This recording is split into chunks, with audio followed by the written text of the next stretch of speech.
Hello and welcome to the Hawkeye Headquarters Weekly podcast. Evan Denton alongside Joel Kellar. We are not in the studio this week. We are on the road inside Kinnick Stadium because the Hawkeyes are taking on top 10 Oregon on Saturday. Let's Joel, go. How excited are you for this? I'm absolutely pumped. You talk about a season-defining game? Well, here we go. Yes. Iowa, Oregon. Let's get it. And so, obviously, you went to school here at Iowa. What kind of atmosphere are we going to see here on Saturday? It's going to be crazy. I mean, we saw it. We saw it with Indiana. We saw it with Penn State. I mean, the 2:30 kick. People were like, "Oh, it's not a night game. It's not a night game. Like Kinnick's not going to bring it." Well, you know what? They're going to come out with energy the first two quarters, and then at halftime, like midway through the third, the sun's going to set. The lights are going to come on. And you're going to get Freddie Mercury on the big board. You're going to get the lights come out on the phones. And it's going to be like a night game for quarter number 4. And hopefully that game will be decided in the 4th. This is why you come to Iowa to play in marquee games like this. The eyes of the college football world are going to be here in Iowa City. It's going to be a great matchup. Let's talk a little bit about Iowa. All right, they've won 3 straight, went to a bye week. They've won 5 of the last 6. How worried are you that the bye week might stunt their momentum? You know, I'm not worried at all. We saw it earlier this year, coming off the bye, going up to Madison and just laying it down, steamrolling the Badgers. And I don't think we're going to see a steamroll of the Ducks this week, but they do good when they have time to prepare. You know, you got time to recover, which I really like, especially for the running backs who all season it seems like someone gets banged up one game or something. So that'll be really nice. And then they get to work out the kinks. And the kinks going into Wisconsin were a lot bigger kinks than they were going into Oregon. I mean, this is like the best Iowa team we have seen in a while where there's not a lot of mistakes being made. Right. And the players were saying that their bodies are healed, they are ready to go, they are rejuvenated, and they are quietly confident in their abilities to take on this Oregon Ducks team. It's going to be a game of matchups, all right? Who are some of your potential X factors in this one? Well, I think an interesting thing is Jaleel Florence, one of the corners for Oregon. He's entering the transfer portal, so he's not playing against Iowa. He did get passed by 2 freshmen, but let's say an injury, a cramp or something, kind of eases up on the depth. So I think, the 2 freshmen they have starting, I think that'll be interesting against some of these Iowa wide receivers. You know, they played really well against Penn State, and Penn State's got better receivers than Iowa has, or at least have been playing better this season. I think that's going to be an interesting matchup on the outside. Can Iowa force these one-on-one matchups by running the ball well, and then can Reese Vandersee make plays like he did, or like he has so far this season? I mean, can we get a 50-50 ball like against Minnesota? We'll see. But it'll be fun. See if they can make some plays on the outside, because that's where Iowa can maybe not win the game, but create some distance between Oregon.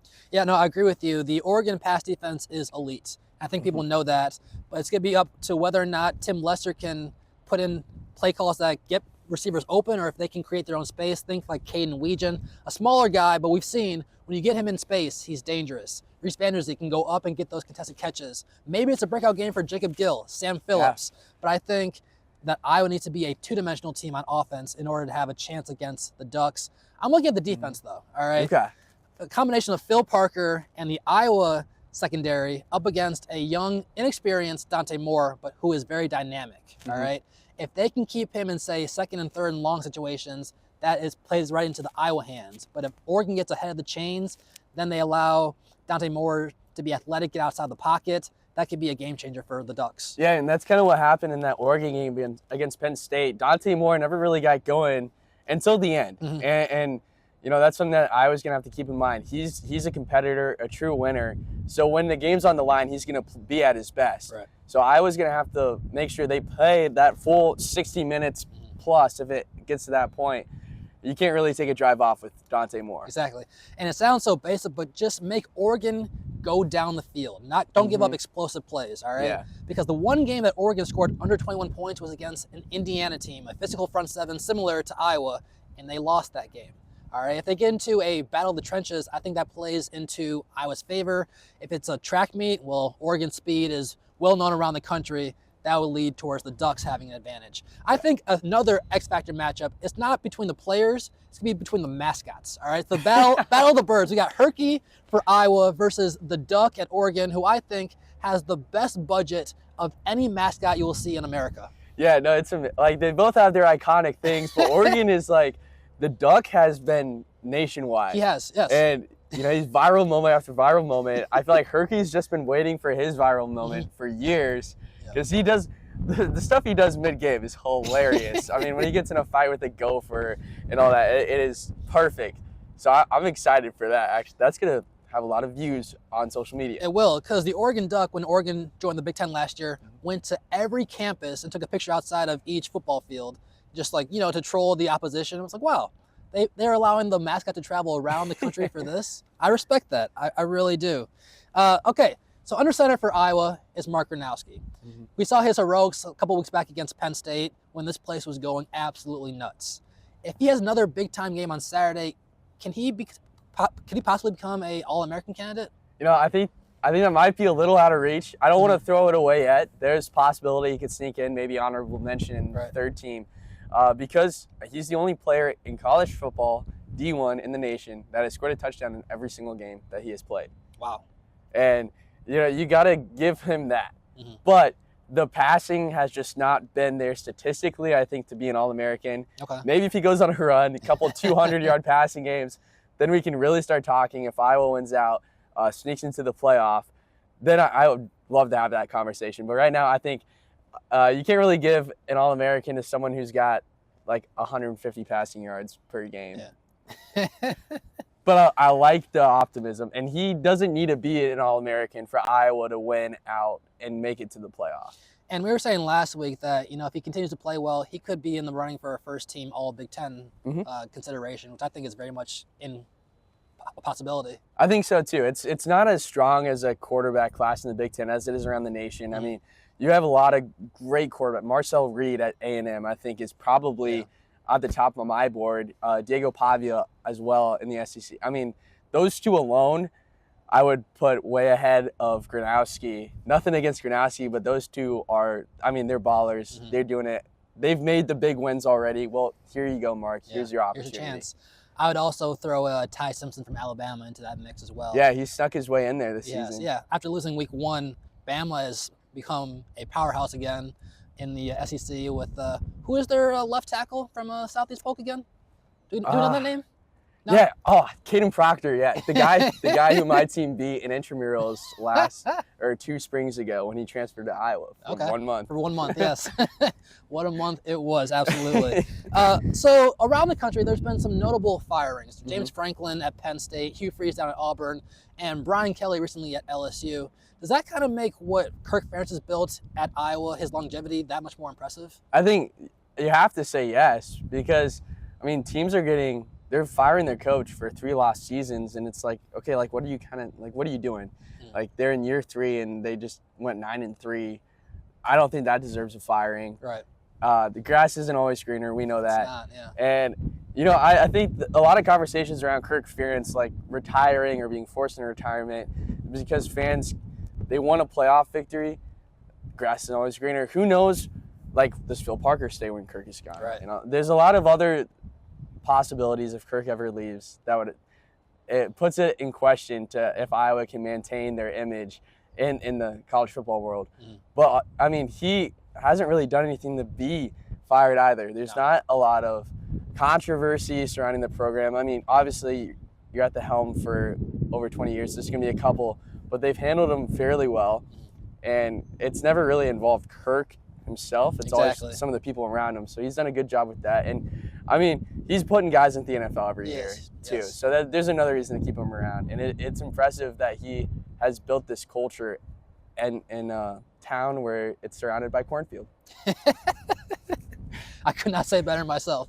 I think that Phil Parker and Kirk Ferentz are a tag team, all right? So I think so. When Ferentz retires, I think Phil Parker also retires, which means we need to enjoy them while we have them because, hey, if they go on to win a Big Ten title this year, which is still very much in play, it might be the last hurrah for Kirk Ferentz and Phil Parker. I'd love for him to just get at least one playoff appearance before he calls it quit, just to kind of put a little bow on his career. And you think about it, if Iowa wins out, which would hopefully include a Big Ten title win, they still could very much host a playoff game. I mean, just look around, and we know how loud this place gets. Could you imagine a night game in the middle of, say, December, a blackout, a night game for a playoff game at Kinnick? That would be incredible. And you know what would be amazing too if Iowa hosted one of those AAC teams or a team from the South, and we're playing in 6 inches of snow. Come on, that would be. I would guarantee a Hawkeye W if that ever happened. Okay. I would guarantee it, because kids in the South, they don't know how to play. They don't know snow. They don't know snow like we do in Iowa. They don't know real football weather. Like negative 10 degrees, wind chill below 20. Give me that. Yes, I will take that any time of the week. So one of the more noble moments at an Iowa football game, it's a combination of the kid captain and the wave at the end of the first quarter. When you see that moment as a student, what did that moment mean to you? I mean, I was here way back in the first game that they did the wave, and I don't think at the time I realized just how amazing that was. Right. I mean, I was young. I was 15 or 16, you know. So being able to go to Iowa games every year since then and see it grow, see the national, see it make it in the national news and into the eye. And I mean, I realize more and more each day, like, it is really amazing. And hearing a lot of the stories of the kids and what they're going through in there and how they're battling for their life, it brings tears to your eyes every time when they play the song and you're waving up to the kids. It's like, okay, like, who cares at the end of this game, win or lose? Like, I'm out here having fun with my friends, with my family, and they're in there. This is like their positive for the week is they get to see the Hawks play. So. And so it doesn't matter if you're an Iowa player, Oregon player, a fan of either team, a referee, you always turn to the hospital over there and wave to the kid. And like you said, it puts life into perspective. This week, the kid captain, Harper Atkinson's a 10-year-old from our area, Wapello, Iowa. She has a very rare bone disease. Doctors say it's the only form of its kind in the entire world. Wow. All right. And I spoke with her a couple days ago. She's so positive all the time. Her family's always smiling. She'll be the kid captain standing about right here and be honored in front of all of Kinnick Stadium. It's going to be a very heartwarming moment and really put life into perspective, if you will. Yeah, and then you always, when you talk to these families, it's always like, man, this is just such a great family. Like, these are the nicest people. Like, why does something like this have to happen to them? And it makes that moment just mean even more if you get the opportunity to speak with anyone who's been going through that. I think the word I would use to describe Harper is just brave and resilient, and that nothing ever gets her down because she's just so confident and a positive attitude. I'm like, Harper, I want to be more like you, and just your outlook on life. Very humbling, very sobering. We're going to have her story later this week on our Quad Cities News, so stay tuned for that. Also down the road today, we've got the Ben McCullum debut for the Iowa men's basketball team. Right. What do you want to see from the Hawkeyes in the first game? OLW, yeah, that's for sure. I tuned into a lot of the games on the first day of college basketball season on Monday, and there's a lot of close games. Xavier almost lost it to Montana State. They're on the schedule later. They are. That's going to be a must-win now after watching that game. But if you're the Hawks, you got to win, and you got to win, you know, not to bring gambling into it, but like win by a lot. Okay? That's how fans are going to get excited. If the fans come out and you see Ben McCullum win by like 5 points against a team that's not making the tournament by any means, not competing at that level, people are not going to get excited. And they're not going to be bought in. And that's just after game one. So you got to win by like 15 or 20 at least. You by chance see the Bethune-Cookman-Auburn game yesterday? I did not. I missed that one. So Auburn was up by 3 with 2 seconds left, all right? Bethune-Cookman takes a half-court shot. Auburn fouls them. They make all 3 free throws and go to overtime. Auburn still won, but that just shows you that we are very much in the first days of college basketball where anything can happen, and the coaching is still very limited. So, no, it's going to be a great time. I'm looking forward to seeing, obviously, Bennett Sturts, you know, the Big Ten preseason all-first team guy. But I want to see the more or less supporting cast, all right? The other Drake transfers, as well as the Robert Morris transfer, Alvaro Olgueras, who was playing against his former team in the first game of the year, believe it or not, just to see how they look and how cohesive they look in game one will be a very telling tale about whether or not this Iowa team can make some noise later on in the year. Yeah, let's see some of those guys on the bench start to make a name for themselves, sink a couple threes, play some good defense. I think that's something a lot of people are excited for too. Defense. It'll be the first time we've seen it in the black and gold since, I don't know. I can't remember the last time Iowa's had a great defense. Long before the COVID year. Long before. And obviously last year at Drake, Ben McCollum and his team, they had the slowest pace in the entire country. Iowa scored over 85, 90 points a game. Which one is it going to be? And I'm not doing the 6-7, but which one is it going to be? Fast, slow? I hope maybe something in the middle. We're going to find out a lot about that when Iowa plays Robert Morris. Yeah, I'm hoping for somewhere in the middle too. Okay. Yeah, the 85, 90 points, you'd think it'd bring people to the stadium, but that often came with losses where the Hawks allowed 95 plus. So, right. you know, somewhere in the middle and play good defense, get that good average, like average 70 points per game and average allowing 60. That'd be the dream. Okay. That'd be the dream. We'll have to wait and see. The Iowa women's team got off to a hot start. They took down Southern. Chit-Chat Wright, a very predominant ball handler. I think that could be a problem for Iowa moving forward, especially if she gets tired, because Addie Deal, she's going to be great. She had a few too many turnovers, in my opinion. Chit-Chat definitely impressed me. Ava Hayden is a go-to threat in the low post along with Hannah Stuelke. So I think they're going to be a real 1-2 threat on offense for Iowa. Yeah, no, I'm excited for this. The first real view of this year's 4 and 5 combo with Stuelke and Hayden, they looked really good. Hayden had that double-double. That it's going to be where the Hawks lean on, especially as Addie Deal continues just to get her feet wet in this collegiate game. I mean, she's playing with players that, you know, she would face like 1 or 2 at that skill level in high school. Well, now there's a whole team of them. So it's going to take her a while. I'm not giving up my Big Ten Freshman of the Year prediction quite yet after game 1. I'd like to see it right out, and I like where this team is at. Ball handling, just like last year, will be an issue for this team. But I like how Chit-Chat, 7 assists. Yes. You know, Emily Rodriguez off the bench. If she can keep this legit. 3, I mean, like 5 for 5 in the exhibition game. Yeah, let's get a 3-point sniper off the bench. So Iowa did go 4 from 18 from 3. Did not make their first 3 until the second half. Is that any kind of worry for you? No, I mean, it's game 1. You have the jitters. This is the youngest team that Iowa's had in a while. I'm just happy they got out there. They got away with a convincing win. Right. There's a lot of positives to come out. And then once we get closer to Thanksgiving, then we'll start worrying about it. But right now it's just getting all the nerves out, getting the offense flowing the way it should, and just working the kinks out before, you know, you get into the heart of the season where you got Iowa State, you got UConn, and then Big Ten play. Right. And even Jan said in the postgame not to worry about the shooting because she's seen this team the entire offseason, and they can shoot the lights out is what she was saying. And so 4 of 18 is abnormal, so they're going to be just fine with that. One of our local products, Journey Houston, 5 points, 4 rebounds, a very impressive opening debut for her.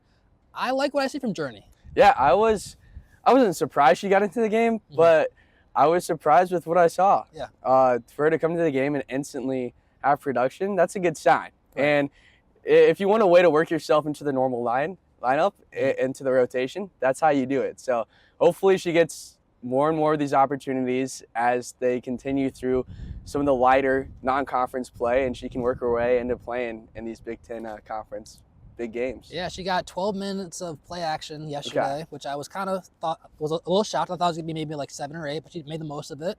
And Jan played 10 players yesterday. Do you think that's going to be the formula moving forward? I wouldn't be surprised if that expands and contracts throughout the season. Yeah. She's someone who like really goes to the hot hands a lot. And we saw that a lot last year when Shremlo was playing really well.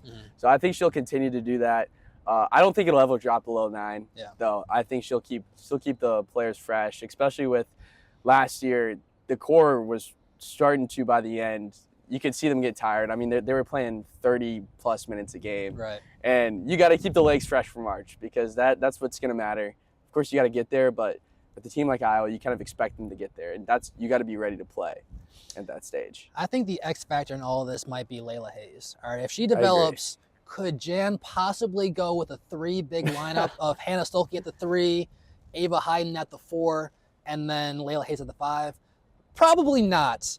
But if she wants to get consistent minutes with how Hannah Stuelke and Ava Hayden have looked, she needs to progress at a pretty fast pace, in my opinion.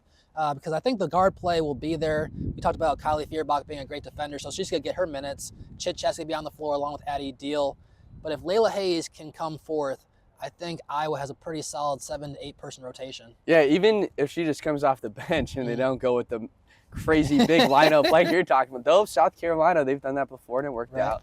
So even if she does come off the bench and she can be just a stud down low in the post, scoring, defending, that would pay dividends for the Hawks this season, especially because foul trouble is something that kind of affected them a lot last year. Yep. Like Stolke found herself in foul trouble a lot.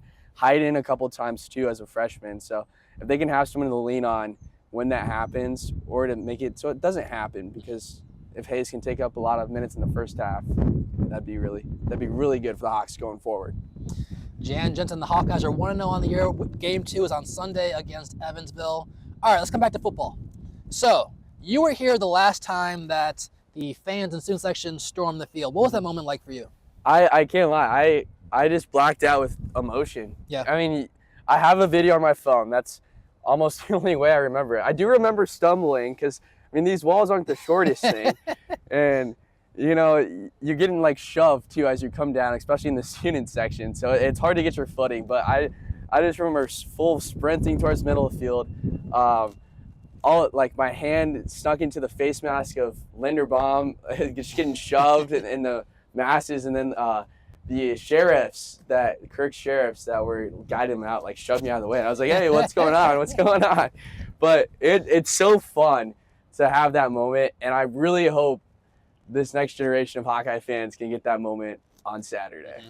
Now, here's a wild stat that I just learned earlier in the week. Mm-hmm. Iowa is 21-2 in their last 23 November games.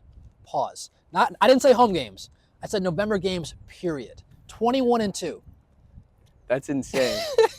And for a season where they have a path to the playoffs in November, that's something really good to hear. Because it seemed like in the past couple of Novembers, it's like, okay, they're just playing for a better bowl game, right. Like nothing special. And they came out and competed.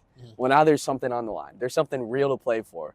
Let's see how they play. I mean, we both know that Iowa has never been to the playoff, but you just think if you go 21-2 in the last month of the season, that must mean you lose early in the year, because you're one of the hottest programs year in and year out in all of November. Yeah, and it's kind of happened this year, because you know what loss really, really hurts right now? Iowa State. Yeah. Iowa State. They have not looked good these past couple of weeks. They are free-falling, if you will. Yeah, I mean, it's rare for a Hawkeye, I think, to cheer for Iowa State, but that loss continually looks worse and worse. And what Iowa needs really badly right now to get into the playoff at 10-2 and to host, just to host for seeding if they can win out, is Iowa State to get back to looking like a formidable opponent. Because right now, they're borderline not going to make it to a bowl. Yeah, it's up in the air. Who would have thought after that Cy-Hawk game that it'd be up in the air if they would make it to a bowl game? But here we are. Yeah, I mean, they were a top 15 team at one point. Obviously, injuries have hurt them, but yeah, Matt Campbell and company have gone through some difficult times. All right, so I'm going to be on the sideline filming this game on Saturday.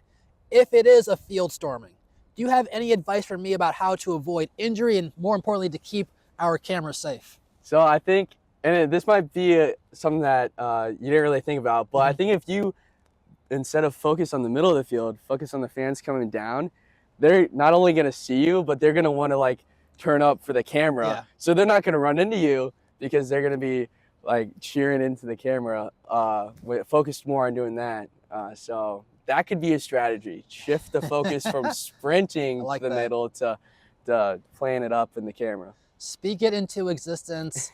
Kinnick Stadium is going to be absolutely on fire on Saturday. Do you have a memory of your favorite Iowa game that you've been to in your lifetime by chance? Favorite Iowa game that I've been to has to be probably the Penn State game, 2021, rushing the field. Other than that, though, probably Wisconsin last year. Okay. That was, actually, no, I'll change it. 2015 Purdue, senior day. Yeah. I think it was like 8 inches of snow the night before. They kept it on the bleachers because how are you going to remove that? Right. And we had the Iowa chant going across stadium for the final 8 minutes of game time. Okay. Wow. It was unreal. It was unlike anything I've ever experienced. And then to go 11-0, clinch the Big Ten West in that same game, it was so fun. And it made sitting out in the cold as a 13-year-old, so worth it. So much worth it. I like that. I like that. Well, hopefully this Saturday will become your favorite Iowa game of all time. Kickoff is at 2:30. Alongside Joel Kellar, I'm Denton for the Hawkeye Headquarters Weekly podcast. Have a great rest of your week.